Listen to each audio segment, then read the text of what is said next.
Normally, when I get ready like this, I'm getting ready to go and lift weight, but not today. Today, I'm going to do something a little bit different. And if I'm honest, something that really scares me.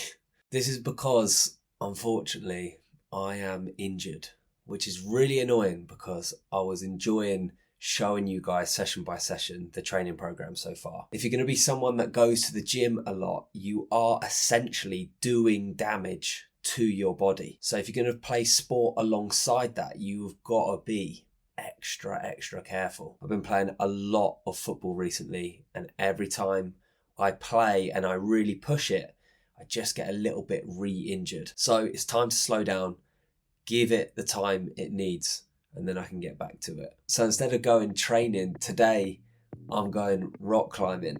My barber and friend Ollie is always trying to get me to go, and he hasn't been able to do it because I've just been so scared. But today, there's no excuses. I'm not training, so I can go. And I did, and it was wicked. I was really scared at first, but I did actually climb right up to the very top. I don't have any footage of that because Ollie was spotting me at the bottom. It was cool though to feel like, wow, because I train a lot, I can do this, obviously with nowhere near the technique, but I was strong enough and fit enough to at least do it, and I really enjoyed that. But it did blow me away how specific you need to be if you want to be good at a particular thing. Yep, it's great that I can lift weight and I can pull my own body weight and stuff like that. It's cool. But the difference between me and Ollie, how he was able to grip the holds he could do that I just couldn't do because he is trained specifically in that way for a long time. But honestly, like I said in the last episode, this book is doing some serious work on me, and it is making me slow down. It's been incredible. I've been hanging out with my friend Nathan, drinking coffee in the morning and watching Interstellar. He's never seen it before, so it was great to watch him experience that for the first time. I took my grandma out for her birthday.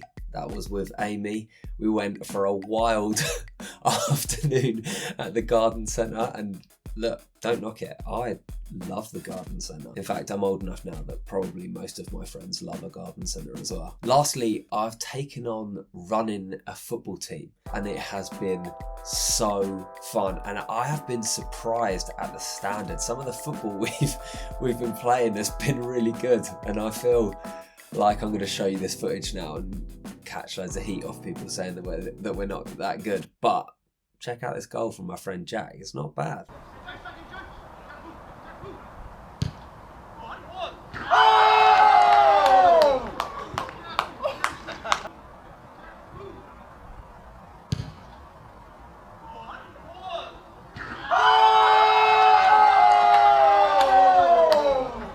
So life's been good, life's been slow, and it's been nice. And to change the approach, even within the business, instead of worrying about the clients that you don't have yet, giving all my time to my current clients and just digging into their journey as much as physically possible and just trusting that it'll work out. You know, if you do great quality work with people, the idea would be that you'll gain a reputation for doing great work and the business looks after itself. That's what I'm learning from this book, and it's been so peaceful to think that way instead of having to chase the next thing. I have still been training, but I've taken a few more days off than I normally would to allow my hamstring to recover.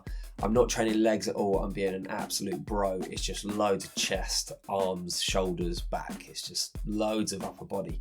But it needs to be that way, at least for a couple of weeks. Then I can start gently rebuilding capacity in my hamstring and my leg training, and we'll slowly go from there. But if I want to be able to play football in this team without constantly carrying little injuries, I've got to give it the time it needs. But that's not what I'm here to talk to you about today. Weirdly, I am going to talk to you instead about StarWars.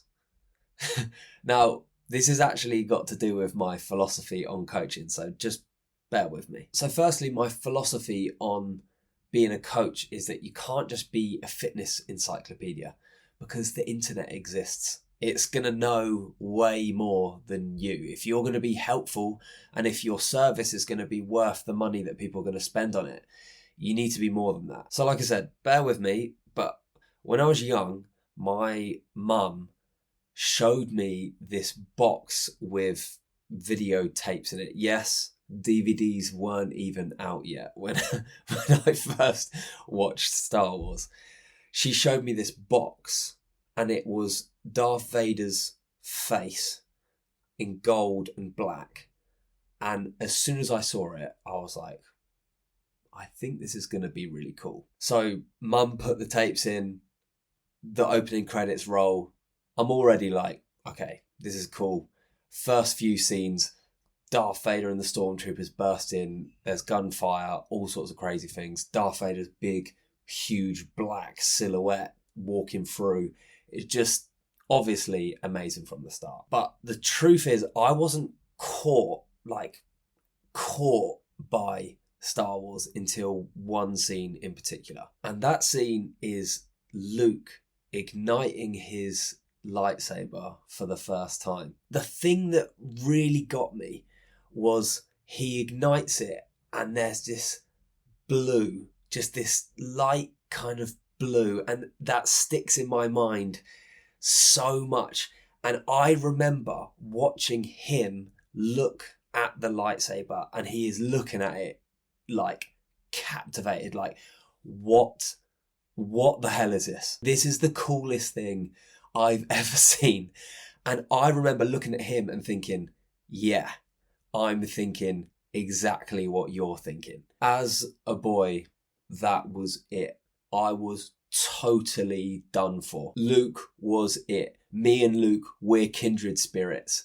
That's it. I'm obsessed. As an adult, I look back at that scene and I realise something interesting. Before that scene, Luke is a strange young guy on an alien planet where there's 2 moons and robots and aliens everywhere, and we don't have the same life. But as soon as he switches on that lightsaber and we share the same wonder, fascination, interest in that thing, that blue of the lightsaber, the sound, the way it moves, we become kindred spirits. We relate. There's a commonality. And not that I would have even understood this as a kid.